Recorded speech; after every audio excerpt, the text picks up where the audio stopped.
Hi friends, welcome to తెలుగురు talks. అఘోరాలు మరియు నాగసాధువులు వాళ్ళకి మన సృష్టి దేవుడైన మహాదేవుడు శివుడు పరమేశ్వరుడికి డైరెక్ట్ కాంటాక్ట్ ఉన్నారన్న విషయం మీకు తెలుసా? నిజానికి ఇప్పుడు ఉన్న చాలా మందికి తెలియదు. ఇంకా విషయంలోకి వెళ్తే కఠోరమైన దీక్షలో ఉన్న నాగసాధువులు ఎన్నో సంవత్సరాలు విద్యలు అభ్యసిస్తూ ధర్మాన్ని పాటిస్తూ దైవ కార్యాలు చేస్తూ మనుషులకి దూరంగా దైవ ధర్మ రక్షణకి దగ్గరగా బ్రతుకుతూ ఉంటారు. ఒక కుంభమేళ సమయంలో మాత్రమే జనసంద్రంలోకి వస్తుంటారు. అఘోరాలు బ్లాక్ మ్యాచ్ కు దగ్గరగాను, నాగసాధువులు మన హిందూ దేశం హిందూ ధర్మానికి దగ్గరగాను కాపాడుతూ బ్రతుకుతూ ఉంటారు. ఇక్కడ మన హిందూ గ్రంథాలు ఏ పురాణాల్లో చూసినా సరే ధ్యానంతో దీక్షతో దేవుడు ఉంటాడని చెప్తూ ఉంటారు. అలానే మనకు చిన్నప్పటి నుండి తెలిసిన కథల్లో కూడా ఋషులు ధ్యానం తపస్సు ద్వారా దేవుణ్ణి ప్రసన్నం చేసుకునేవారని వరాలు తీసుకునేవారని చెప్తూ ఉంటారు. అలా దేవుడు మనకి దగ్గరగా మనం దేవుడికి దగ్గరగా ఉండాలంటే ఒక రోజు ఒక నెల ఒక సంవత్సరం సరిపోదు, జీవిత కాలం పడుతుంది. అదే నాగసాధువులకి మాత్రం సాధ్యం. అలా అని అందరికీ కాదు, ప్రపంచానికి సంబంధం లేకుండా పంచభూతాలని ఫీల్ అవుతూ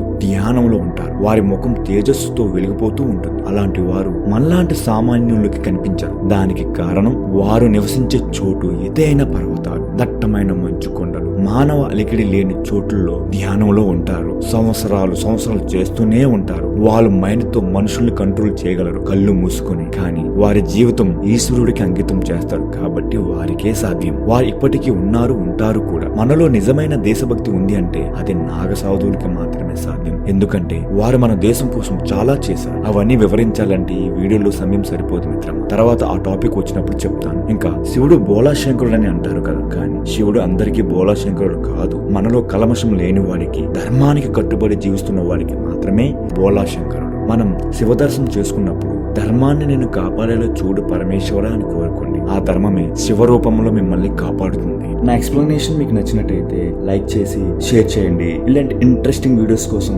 ఛానల్ ని సబ్స్క్రైబ్ చేయండి. వీడియో పెట్టగానే నోటిఫికేషన్ రావాలంటే సబ్స్క్రైబ్ చేయగానే పక్కన ఒక బెల్ ఐకాన్ కనబడుతుంది, దాని మీద క్లిక్ చేయండి.